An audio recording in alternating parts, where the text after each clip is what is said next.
Welcome back to my YouTube channel. Back with another video, finally. Our deep dive topic is going to be on Pierce the Veil. I wanted to deep dive on them because they're not new, but they have enough lore to make an interesting video, I feel like, but you know, not too much. It would be fun to do. And yeah, so we're gonna get started. And I hope you enjoy. Alrighty, so Pierce the Veil is a band that was formed in 2006 by brothers Mike and Vic Fuentes. And these two brothers would go on to form one of the most iconic rock bands known to man. If you ask me, I love Pierce the Veil, and if you think this is a Pierce the Veil hate video, you're sadly mistaken. Pierce the Veil is a band that is primarily classified as a post-hardcore rock emo band, rock alternative punk, or yeah, pop punk, there we go, punk band. And this comes from their progression of music. A lot of people feel like as of recently their music has gotten more on the pop punk side of things instead of that grungy post-hardcore feel that they were coming from before. I beg to differ, but I can see why people would feel that way, because you know, people don't like change, and they don't like change when it comes to music most of the time. Anyway, Pierce the Veil, otherwise known as PTV, which is the list of only 3 members. Those 3 members being Vic Fuentes, the lead singer, Tony Perry, the guitarist, and Jaime Preciado, the bassist. If I'm mispronouncing his name, please feel free to correct me. But please be nice about it, because no need to be mean. I'm just a girl. Anywho, so let's get into the beginning of Pierce the Veil. The beginning of Pierce the Veil began with the 2 brothers. Vic and Mike had grown up with a jazz musician of a father, so that's where they kind of got their start in the music scene of things. And this would go on to lead into their eventual career path. It's something that both of the brothers focused on quite some time, and they would go on to perform in a few different bands, and then of course Pierce the Veil being the most primary one. Any further into the actual backstory, the meaning of Pierce the Veil is actually different. It's reported differently in different articles, but kind of comes around to the same thing. Some sources say that Pierce the Veil came from their previous album of their previous band, Before Today, where they had an album called A Celebration of an Ending, and that's where Pierce the Veil came from. Whereas other sources say that Vic was in a sociology class and he heard his professor talking about the phrase piercing to the veil, which means to go to the root of something and tear it out, essentially. I don't feel it. I filmed it. Anyway, and then Vic was inspired by this because he liked the idea of being able to stop something before it hurts you. Basically getting to the root of the problem is essentially. Anyway, to get back on track. So after Pierce the Veil formed in 2006, the 2 brothers had already begun writing material for their first album, which to this day is one of the most beautiful, best debut albums known to man, and very strongly about that. And I Will Fight You, Your Mother, it's good. While they were already recording or writing this album in 2007, Jaime and Tony would go on to join the band, and thus making Pierce the Veil as we knew it up until a couple years ago. And to create their debut album, which is called A Flair for the Dramatic, which, like I said, beautiful, wonderful first album. Do not take that album for granted. It is a really, really good musical. In what would become true Pierce the Veil fashion, the band would go on to tour this album to support the release of it. It released in, I believe, June of 2007. I don't remember the exact thing. I think it was June 28th, 2007. Don't quote me. But they would go on to perform at Warped Tour in both 2007 and 2008 and a couple other festivals. The band would also go on to perform their first headlining tour, which was called the Delicious Tour, which I didn't know about this tour, but I would have loved to have been there. If I could find some videos, I would incorporate them. Anyway, so they performed on this tour between October and November of 2008, and they also followed it up with the Taste of Chaos tour, which I believe they toured with Emarosa. And so now we move on to the middle. This is still the beginning, but it's more so like the middle with the way they're kind of their situation happened. So in 2009, they ended up taking a break from touring to begin writing their second album, Selfish Machines, which will go on to eventually release on June 21st, 2010. And the title of this album, and quote, give me one second, means, because some people might be like, Selfish Machines, what kind of title is that? So Vic states, and quote, I'm gonna read off from here, so give me a second. The title refers to human nature and the animal-like qualities inside all of us that we try to hide but should just learn to accept. We are all selfish machines and we all have natural tendencies to want, love, and take. Can I get an applause? Some C ate that up. That's all I have to say about it. It's a very beautiful take on album. This album would also go on to end up on #1 for Billboard Heat Seekers, which I didn't know was a thing. In true Pierce the Veil fashion, they would go on to play a multitude of festivals to promote the rollout of this album. So this album would be supported by some Warped Tours, a couple of festivals.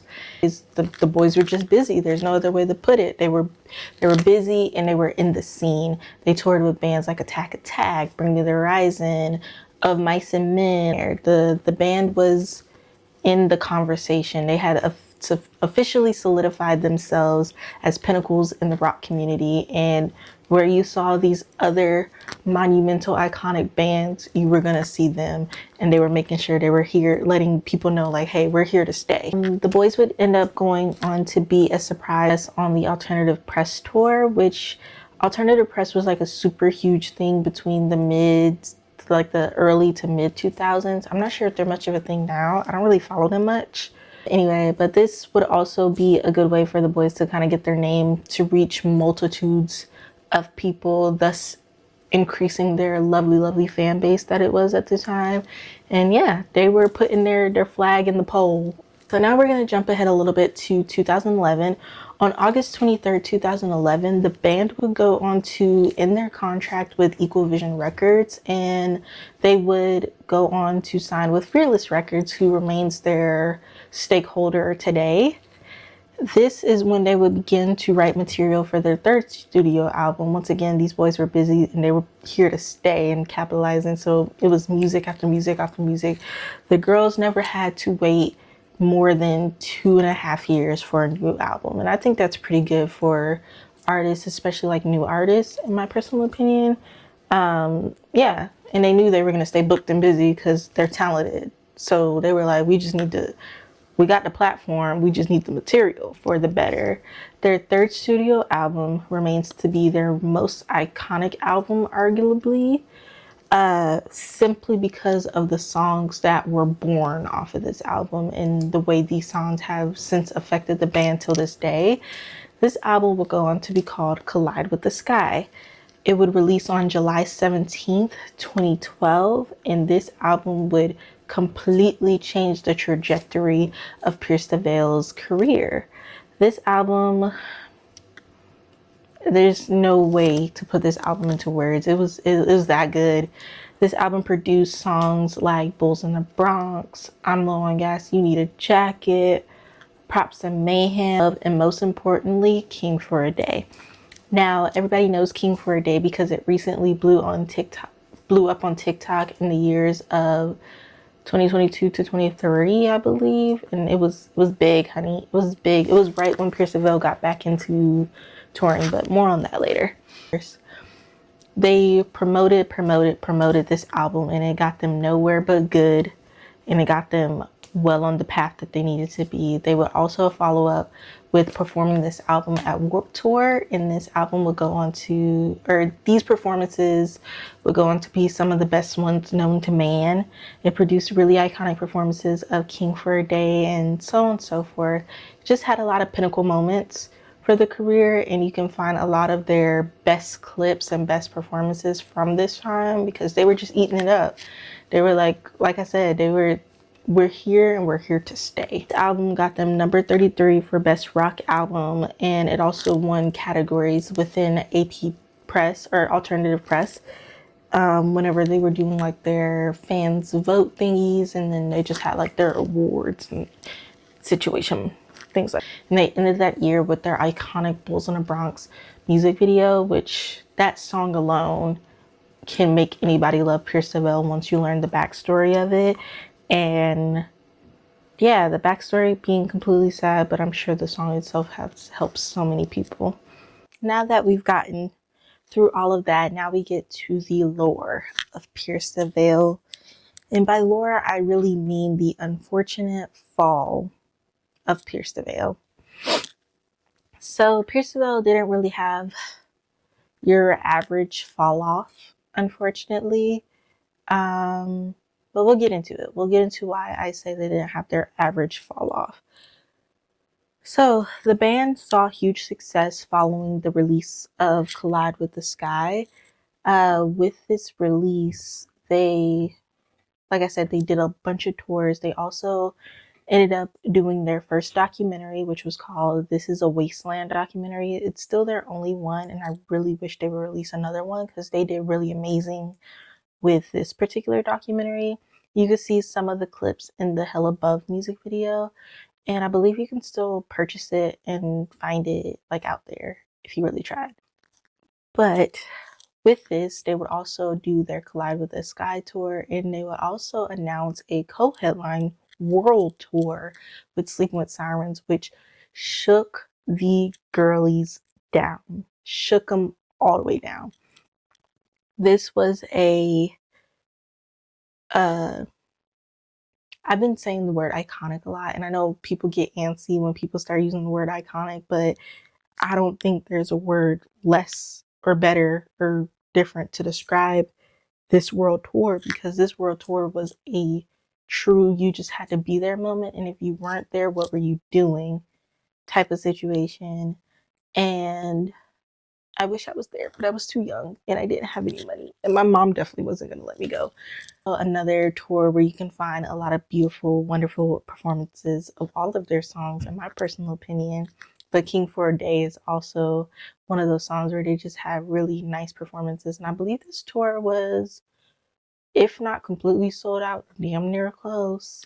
So following these tours, forward all the way to 2016. So at this point, it had been exactly 4 years, or just a little bit before 4 years, but since we've had new material from Pierce the Veil. Pierce the Veil will go on to release Misadventures in 2016, and let me tell you something, I don't care what nobody say, me and my bestie sung that album through the hallways of school to the next. We were singing that album, belting it. Actually, the reason why this album was considered to be mixed received is because they had experimented with their sound quite a bit during this time, and people didn't know how to take it because they were like, this is not Collide with the Sky, Selfish Machines, Flair for the Dramatic. This is totally different. But in my opinion, it still birthed really good songs. They ended up releasing songs that would go on to be pretty popular, such as Circles, Floral and Fading, and Dive In, and Texas is Forever, which these are also songs. Besides Texas is Forever, they would also go on to release music videos for these songs as well. However, this is when disaster struck for the band, and unfortunately they did not get to tour this album like they normally would have. And the only other things we got out of this album were the music videos. This is about to get serious, and trigger warning for the things that are going to be mentioned during this point, and you can click out if it's too sensitive. Don't worry, we won't get too graphic with it, but I know sometimes just a simple phrase will trigger people. So in November of 2017, so this would have been about a year after the release of Misadventures, a young woman comes forward with allegations against drummer Mike Fuentes of the band, where she would state that she is accusing him of statutory rape and soliciting nudes from a minor. Now, shook the girls because everybody was just like shocked. Like there was no other way to put it. We were shocked. It was just like a no, not pierce the veil moment. Like it literally anyone but these guys. Please, anyone but these guys. That's how it felt. It was heartbreaking for the whole PTV community, in my personal opinion. But hey, people didn't know what to believe, and I feel bad for the victims. I'm sure they were getting bullied at this time or something like that. Following these allegations against Mike, this woman alleged that when she was 15 to 16 years old, she had met Mike on MySpace. And all of this happened a decade prior to these allegations and lasted over the course of 7 years, is what was reported. Anywho, said the victim, who went by the Twitter handle Punk Doll at the time. I don't know if that's changed. I didn't go looking out of respect for her privacy because she already wants to remain anonymous. But at the time, that's what it was called. These two met on MySpace, where it's assumed they began chatting more on the romantic side of things. Not too much was detailed in the particular messages with her. But she stated that he would ask for things like photos and whatnot. And she even posted proof. There's some photos of Fuentes with his genitals out that is blurred out. And you can see his tattoos, and it's very undeniable. Like he has very specific tattoos, and it's very hard to say that it's not him. It would have been some damn good Photoshop if it wasn't. And she said that they met at a Warped Tour where they didn't do anything except for kiss, I believe. And then they met at a following tour where they would actually begin sexual relations. And this lasted when she was 16 till 18. And then when he was about 23 to 26, 25, 26. And that's all that she has said besides posting proof and whatnot. But she has declined to come out with anything else. Probably just simply wanting to say like, hey, this guy's not who you think this guy is. Then, and to ramp things up even more with these allegations, another woman would come out the following month with similar allegations towards it, except this happened when she was 14 to 15. She states that she met Fuentes at a Warped Tour where she was at their signing and complimented the band, saying that she loved their music and things like that. And he initiated their relationship with asking if she wanted to hang out or do anything later. And of course she accepted. She ditched her friends at this time. Was walking around Warped Tour with him, holding hands. In the photo that she posted, she does look young, but I don't know. To me, she looks young. Like I would have been questioning it, but I guess at that time, everybody has the same haircut, same style. Maybe it just gets lost in translation. IDK. Personally, I don't. I think I would have assumed that she was a child. Anyway, so they hung out that whole Warped Tour, and then after this Warped Tour, before she left, they would exchange numbers and they would begin texting. And through these texts, Mike would be romantic and ask for things such as photos. And she would quote say that he texted her one time saying, "Hey, I have a question for you. Will you date me? And will you send photos?" It's verbatim. I'll link the article that I pulled all this from. I'm just paraphrasing right now, but that's along the lines of what she said. But if you want everything like word for word, I suggest going to read that article. But he requested photos, and she, being confused, being a minor, simply sent him one of her smiling. And he was like, "That's not what I meant." She was confused and ceased contact with him, and they hadn't spoken since then. And that is the last that we heard of any of these allegations, unfortunately. No charges were brought towards him. And I think that's unfortunate that there wasn't at least like some sort of investigation or something like that. But who knows? Maybe the victims didn't want to involve the legalities of things and whatnot, but maybe they just wanted their voice heard and to get it out there and say, hey, this is not the man that y'all think this is, which power to them. I fully believe them personally. I think that the band would go on an indefinite hiatus and Mike would gratefully leave the band at the end of 2017. Now we'll get into the end of the video, the rise again of Pierce the Veil, which was one of my favorite times. So the band went on hiatus from late 2017 all the way up until 2022 before they started releasing any music, singles, or anything like that. And before they went on another tour and what have you. So throughout the years, there wasn't much commotion around the band. Vic did tease in 2018 and 2019 that they were working on new music and such, and that an album would eventually be coming. But that was pretty much it for those times. And then unfortunately disaster struck. So we definitely weren't going to get any tours or anything like that during this time. But the band did do a COVID performance through Zoom that featured Mike at the time to hold on till May. Now this shook the fans, had the girls confused because we were like, hey, we thought he left the band. This is a predator. What are you doing? We don't want to not be able to listen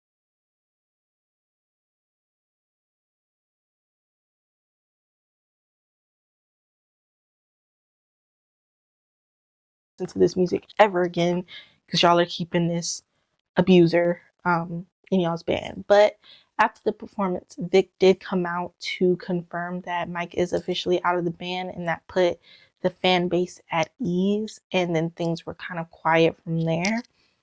Fast forward till 2022, Pierce the Veil would announce that they're going on tour with I Prevail later that year in 2022, and this would have been about between 4 to 6 years since the last tour that they were on. So people were very excited to see Pierce the Veil outperforming again. And they also expressed that they will also be very, very excited to be performing again. And everybody was here for it.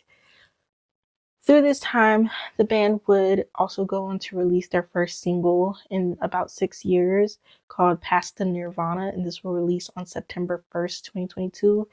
And this had everybody shaking in their boots because it was aggressive, it was raunchy, it was not raunchy, it was grungy, and we loved it. It felt like old Pierce the Veil mixed with new Pierce the Veil to make like this. Some people didn't love it, but I personally did. And then they would follow that release with Emergency Contact on November 11th, 2022. And we had officially gotten new music from Pierce the Veil. So people were starting to get excited again about following them and listening to them, which, period. Their fifth studio album, Jaws of Life, which would release on February 10th, 2023, which also happens to be Vic Fuentes' birthday. So it's like a big old PTV fest that day. We got a new album, we had his birthday, we had all these beautiful posts coming out. Like, it was just a beautiful day. Now, Jaws of Life was another mixed received album because their sound in general was different. It didn't really give pop punk. It gave post-hardcore, but it was like a different feel. So people were like, I was slow to receive it because one, I was like, how do I even get back into this band? Like, are we sure they're the good guys still type of situation? And then just, different sound coming off from me coming into when they were like in their Selfish Machine, Collide with the Sky era to have this new album. It was just kind of like a little bit of a different style. But eventually I got into it and I personally love it now. Anywho, following the release of this album, they will go on to do a total of 3 tours. The Creative Control Tour, Jaws of Life Tour, and they will go on to tour with Blink 182 in 2024. And that's what they've been up to lately. They've just been touring and releasing music, and they've been performing songs from just about every album except for I think Selfish Machines and A Flair for the Dramatic. But not to fret, I'm going to make a special announcement on December 3rd, 2024. They announced that they were going to go on another co-headlining tour with Sleeping with Sirens in 2025, and it had all the OG emos standing up. Everybody was in a frenzy fighting to get tickets still and things like that. Everybody was just excited because now we get a part 2 of what a lot of us missed, like if we couldn't go. It's beautiful. So that is the latest information on Pierce the Veil, and that pretty much concludes the lore of them. They are still a very successful band. Jaws of Life did pretty well. It charted 5 songs on the US hard rock billboard. So yeah, they're back in there, and I'm excited to see them on tour when they come to my city. I will be there jumping around as I should. But yeah. Alrighty, so we're gonna get into this ranking so I can get out of here and let you guys get out of here eventually. So, as we know, throughout the whole video, Pierce the Veil has 5 studio albums. So my personal ranking for the studio albums is as follows. I would do Collide of the Sky first, Flair for the Dramatic, Misadventures, Selfish Machines, and then Jaws of Life. I also painted a jacket for the one show I was supposed to go to on their Jaws of Life tour, but it got canceled. Thanks, guys. Really appreciated that. That didn't like wring my heartstrings out or anything. I'll insert a picture of the jacket here because it was pretty cool. I was pretty proud of it, and I probably will still wear it at this upcoming tour. And maybe I'll add like some Sleeping with Sirens stuff on the sleeve since now it's a joint tour with them. Who knows? Anyway, hope you enjoyed this video and hope you enjoyed watching me ramble about Pierce the Veil. And if you're a fellow Pierce the Veil fan, you can go ahead and drop your top songs or album or your ranking, however you want to do it. I'll be there to read it. Promise. Remember to talk nicely to yourself, and I'll see you next time.